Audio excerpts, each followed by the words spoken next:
이상이고요. 오늘 하나님께서 주신 말씀 같이 읽겠습니다. 고린도전서 15장 우리 1절에서 11절 말씀입니다.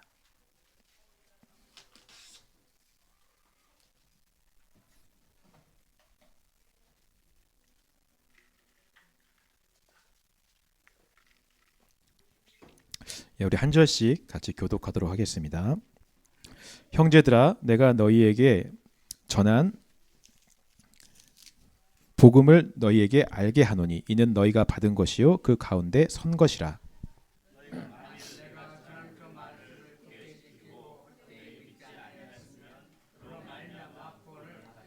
내가 받은 것을 먼저 너희에게 전하였노니 이는 성경대로 그리스도께서 우리 죄를 위하여 죽으시고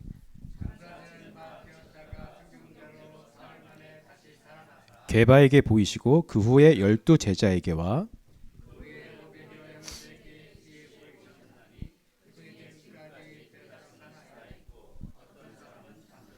그 후에 야고보에게 보이셨으며 그 후에 모든 사도에게와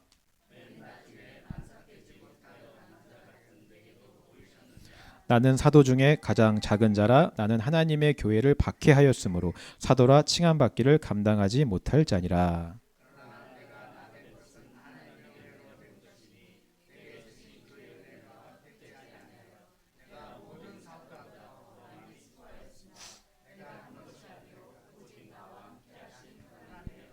11절 같이 읽겠습니다. 시작. 그러므로 나나 그들이나 이같이 전파함에 너희도 이같이 믿었느니라. 아멘. 여러분, 사람은 완벽하지 않습니다. 이 세상에서 가장 완전하신 분은 하나님 한 분밖에 없습니다. 그렇기 때문에 완전한 인간, 완벽한 그리스도인이라는 것은 존재하지가 않습니다. 늘 사람은 불완전하고 언제든 넘어질 수 있는 불안한 요소를 가진 채로 살아갈 수밖에 없어요. 제가 많이 말씀드렸지만 다윗이라 할지라도 하나님이 계신 은혜의 자리를 떠나면 목욕하는 여인을 보고 음행의 유혹을 받고 살인까지 할 수 있는 게 사람의 본질입니다. 믿음의 조상 아브라함이라 할지라도 하나님의 은혜의 자리를 떠나 남방으로 향한다면 자기의 아내를 누이라고 할 수 있는 게 사람의 본질이에요. 그게 인간의 본질이고 완벽하지 않음입니다. 근데 하나님은 그런 우리들 보고 내가 거룩한 것 같이 너희도 거룩해라 라고 말씀을 하세요. 여러분, 이게 가능할까요? 이 말씀은 불가능한 말씀입니다.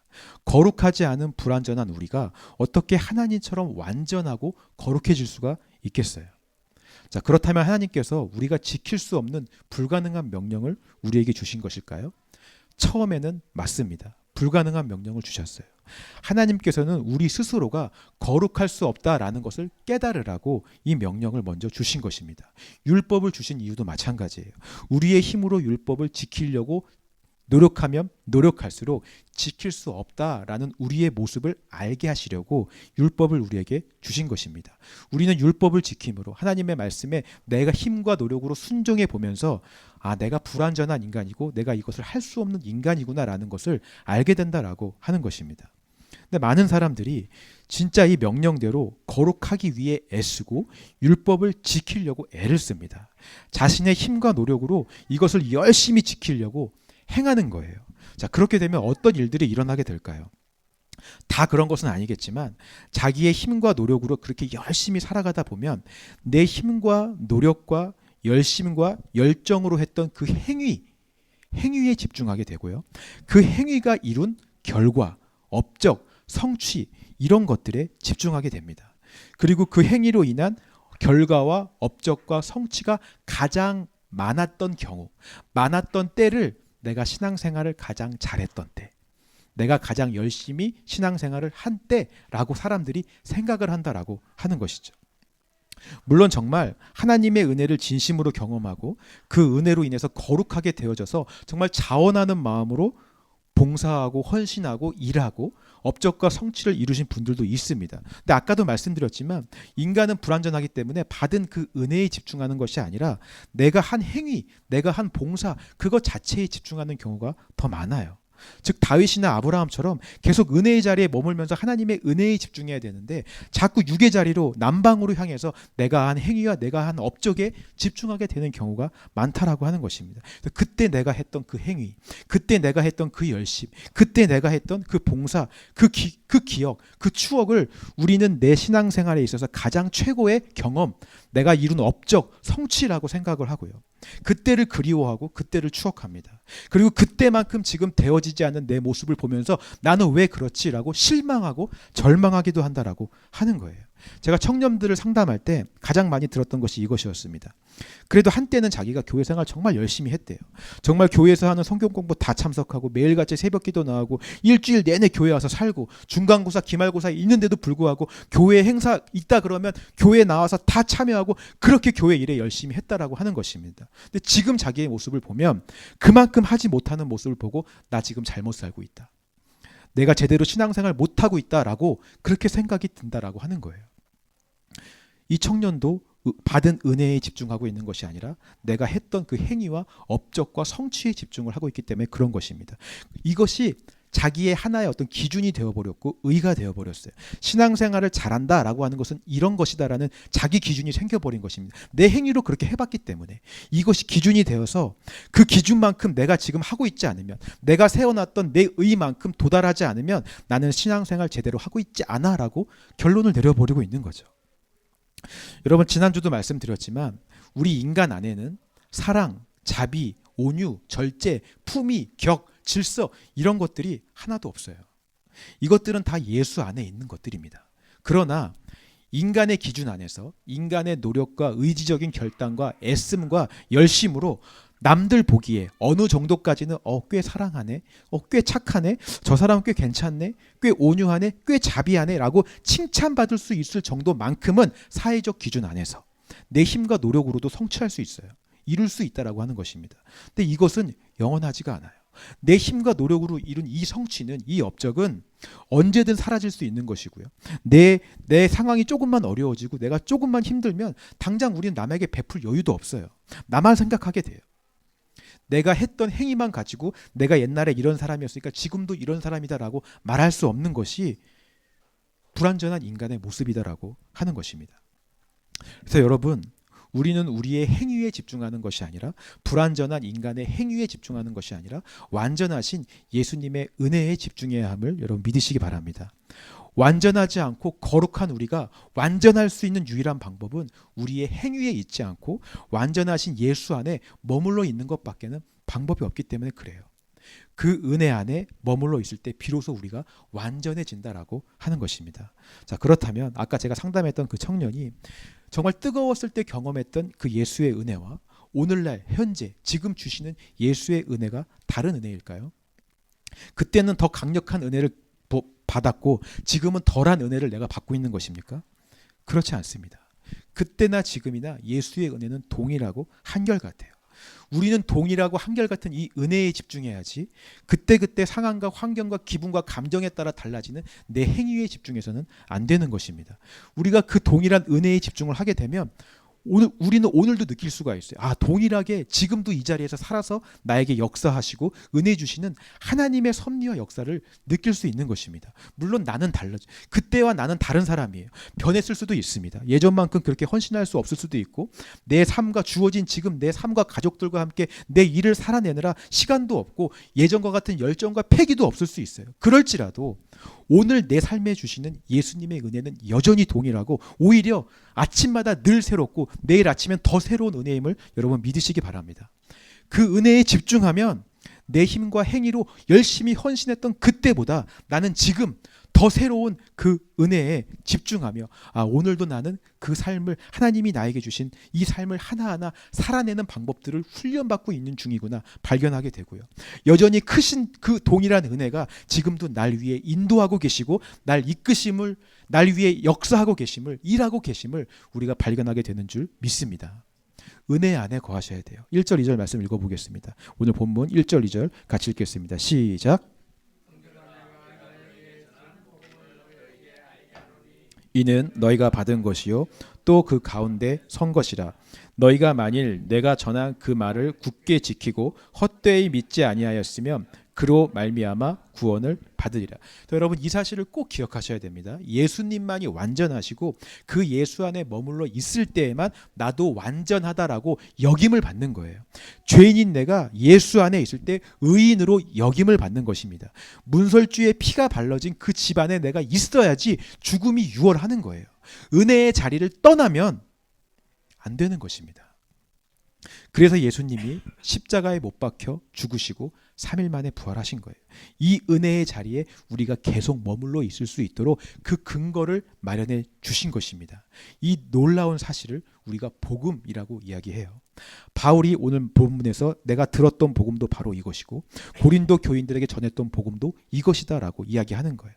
말씀처럼 우리의 행위를 굳게 지키는 것이 아니라 우리가 그때 열심히 했던 업적과 성취를 굳게 지키는 것이 아니라 이 복음을 굳게 지키면 구원을 받는 것입니다. 여러분 믿으십니까? 3절 4절 읽겠습니다. 3절 4절 시작.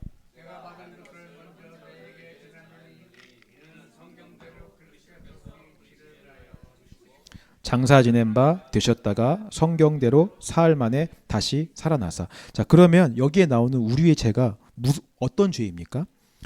바로 예수님이 계신 그 은혜의 자리를 떠난 그 죄를 말하는 거예요. 아담과 하와가 선악과를 따먹으로 인해서 하나님과 함께하는 은혜의 자리, 에덴 동산을 떠난 것입니다. 그 은혜의 자리를 떠난 것이 인간 안에 있는 가장 큰 본질적인 죄라고 하는 것입니다.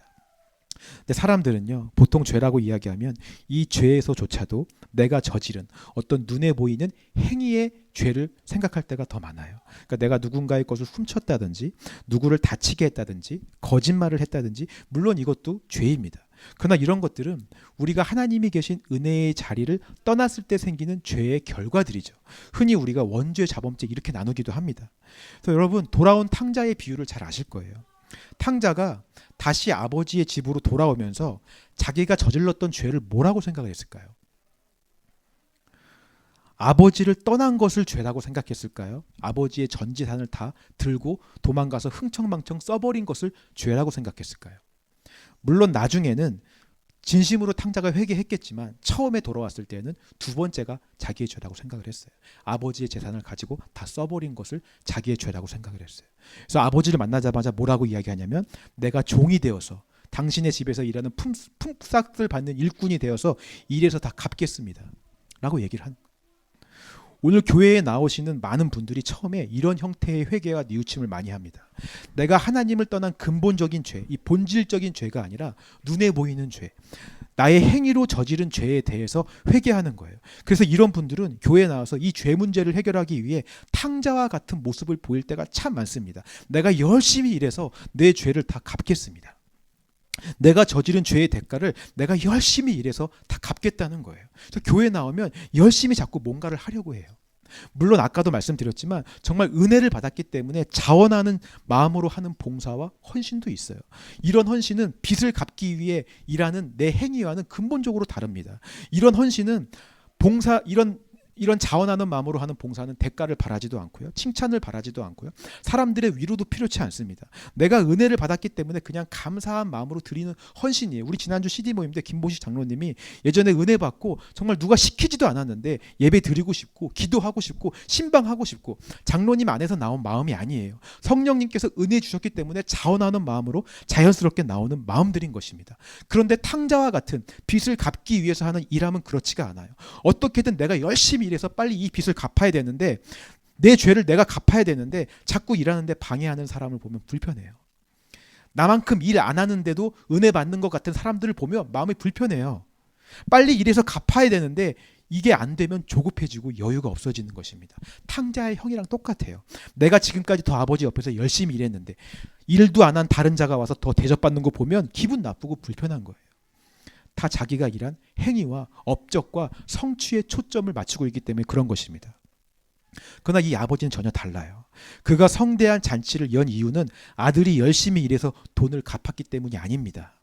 떠났던 아들이 돌아왔기 때문에 기쁜 거예요. 죽었다가 돌아왔기 때문에 기쁘고 감사한 것입니다. 아버지를 떠나서 사망의 자리에, 육의 자리에, 죽음의 자리에 머물러 있다가 다시 아버지가 있는 생명의 자리, 은혜의 자리로 돌아왔기 때문에 그것이 너무 기쁘고 감사해서 성대한 잔치를 연 것입니다. 오늘 저와 여러분들이 이 은혜의 자리에 있게 되시기를 주님의 이름으로 축원합니다. 이것이 부활의 진리이고 부활의 복음입니다. 죽음의 자리에서 다시 살아나 떠났던 은혜의 자리로 돌아오게 되는 것.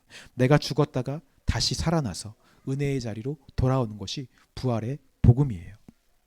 바울은 그래서 그 부활의 복음을, 그 부활의 은혜를 실제로 경험한 증인들의 이야기를 쭉 열거하고 있습니다. 머리로 들어서 아는 지식이 아니라 실제로 정말 죽었다 살아나는 그 부활의 은혜를 실제로 경험한 증인들의 이야기를 지금 이야기하고 있는 것입니다. 5절에서 8절 말씀 읽어보겠습니다. 시작.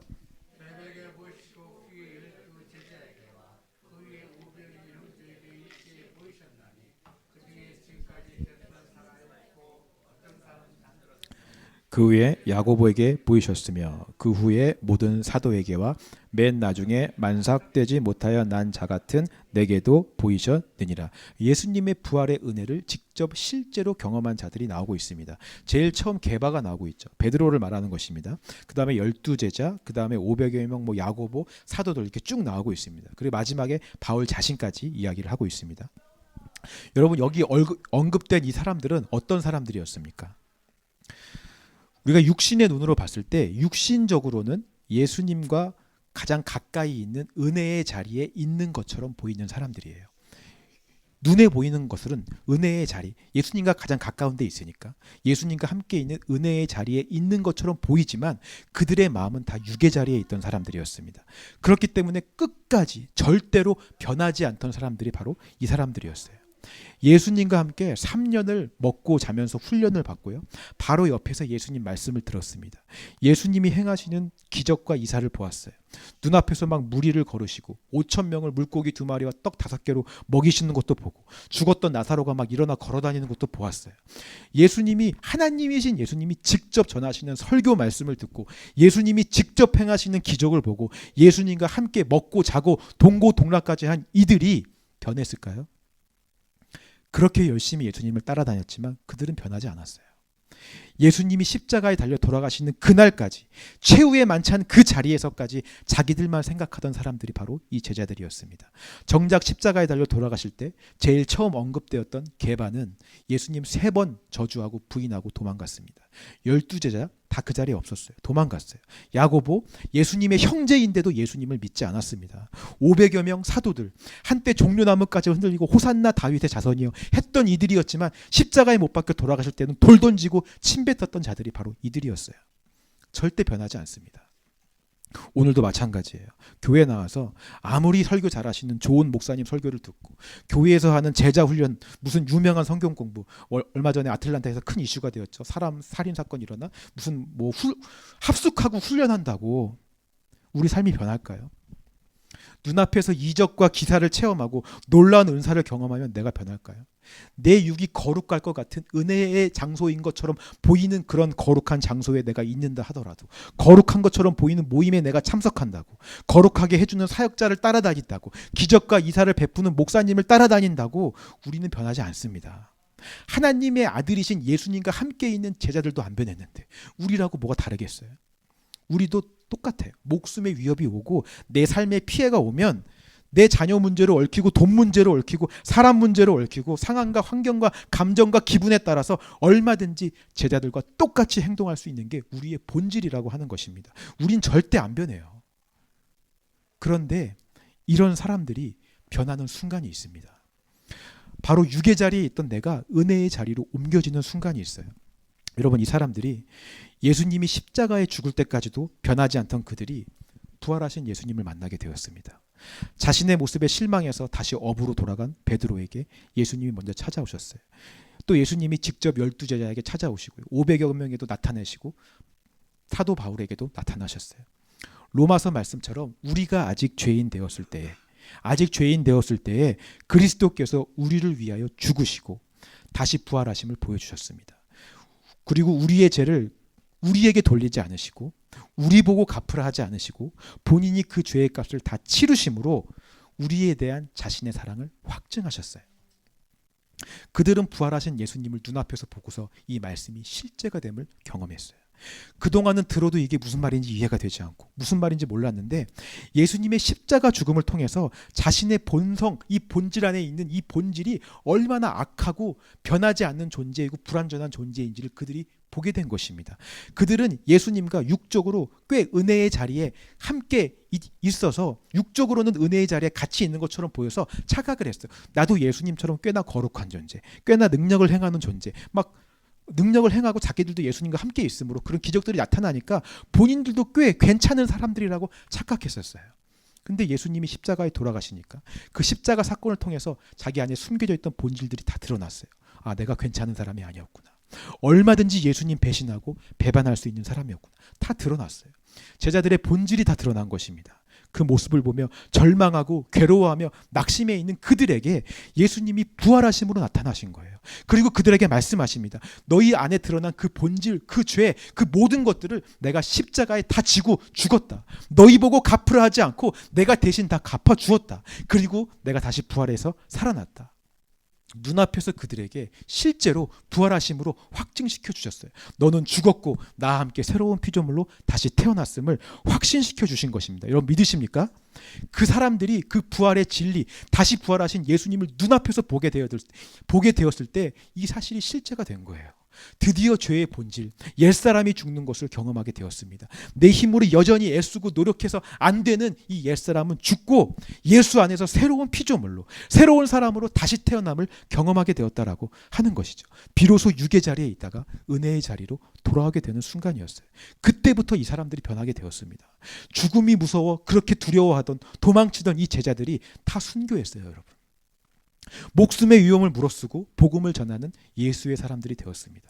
이전의 제자들의 모습은 다 죽고 새로운 피조물로 다시 태어난 거예요. 여러분, 이 모습이 제자들 안에 있었던 모습입니까?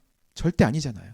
그들의 안에 있었던 모습은 십자가 앞에서 도망하는 모습들이 그들의 본질이에요. 육의 자리에 있던 그 모습들이 다 죽게 되자 예수 안에 있는 죽음을 두려워하지 않고 복음을 전하는 새로운 피조물의 모습들이 나타나기 시작했다라고 하는 거예요. 워치만이라고 하는 중국의 위대한 목사님도 이 십자가의 죽음과 부활의 은혜를 경험한 다음에 사람들한테 이렇게 외치고 다녔다고 해요. 여러분, 워치만이는 죽었습니다. 워치만이라고 하는 사람은 오늘부터 죽었습니다. 만나는 사람마다 자기가 죽었다고 얘기하고 다녔어요. 사람들은 이해가 안 돼. 눈앞에 살아있는데 왜 이 사람이 죽었다고 얘기하나?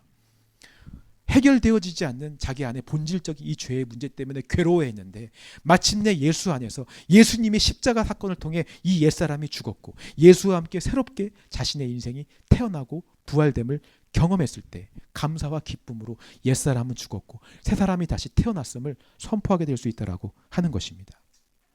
이 은혜가 실제가 된 사람들은 그때부터 정말 삶의 변화가 일어나요. 내가 하려고 했을 때는 그렇게 안 되던 것들이 사랑과 자비, 온유, 절제, 품위, 질서, 격 이런 것들이 내 안에서 나오지 않고 예수 안에서 흘러나오는 것들을 경험하게 되는 줄 믿습니다. 지난주에 제가 말씀드렸듯이 어떻게 제가 제 차를 친 그 청년을 용서하고 수리비도 안 받고 그냥 보낼 수 있었겠어요? 제 안에는 애초에 그런 사랑이 없어요. 제 안에는 그런 자비와 용서도 없습니다. 저는 오히려 뒷목 잡고 어떻게 보상을 더 많이 뜯어낼까? 이게 제 안에 있는 본질이에요. 근데 내가 주인 되었을 때는 그 본질이 나오지만 예수가 주인 되어 그 은혜의 자리에 있을 때에는 예수의 사랑이 나오는 거예요. 저희 교회는 예수님의 그 사랑이 나오도록, 예수님이 나의 삶 가운데 그렇게 더 주인 되시도록 나의 삶의 모든 부분에 말씀의 깃발 꽂기 위해 세워진 교회인 줄 믿습니다. 9절 말씀 읽겠습니다. 9절 같이 읽겠습니다. 시작.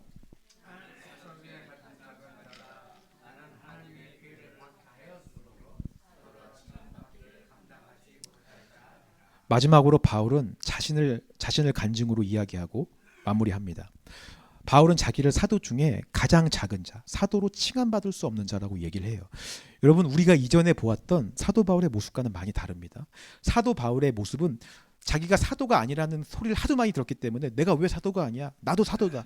이렇게 어떻게든지 자신이 사도라는 것을 정당하다라는 걸 주장하기 위해 애쓰고 변명하는 모습이었어요. 근데 오늘 본문에서는 오히려 자신은 사도라 칭함받을 수 없는 자라고 이야기를 합니다. 사도 바울이야말로 탕자와 같은 자였어요. 자신이 열심히 일해서 죄를 갚으려고 하는 사람이었어요. 그래서 열심히 예수님 믿는 자들을 잡으러 다녔습니다. 그들을 죽이고 옥에 넘겨주었어요. 그것이 하나님을 위해서 자기가 열심히 일해서 자기 죄를 갚는 방법이라고 생각했기 때문에 그래요. 근데 그런 그의 열심과 그의 일함은 하나님 앞에서 어떤 것이었을까요? 다메섹 도상에서 만난 예수님은 사도 바울에게 이렇게 말합니다. 나는 네가 괴롭게 하는 예수라. 사도 바울이 했던 그 열심과 그 애씀과 그 일함은 예수님을 괴롭히는 일이었어요. 자기 의를 내세우는 열심, 내 힘과 노력으로 어떻게 해보려고 하는 그 모든 행동들이 나의 입장에서는 죄를 갚으려고 한 일이었지만 하나님 보실 때는 나를 괴롭게 하는 행동이었다라고 고백하는 것입니다. 바울도 그 다메섹 도상에서 죽음을 경험하게 되었어요. 자기의 본질을 보게 되었고, 육적인 눈이 멀면서 진리를 볼 수 있는 영적인 눈이 띄어지게 되었습니다. 옛사람 사울은 죽고 새사람 바울이 거기서 다시 태어났어요. 육의 자리에서 은혜의 자리로 바울이 옮겨지게 되었습니다. 그리고 바울은 이렇게 고백하게 돼요. 10절 말씀 읽겠습니다. 10절 시작.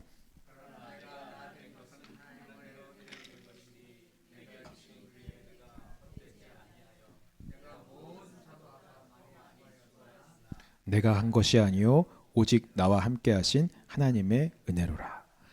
나의 나 된 것은 하나님의 은혜로 된 것이라. 그럼 아멘이십니까? 새로 태어난 바울은 이제 자신의 행위, 열심, 업적에 집중하는 자가 아니라 은혜에 집중하는 자가 되었습니다.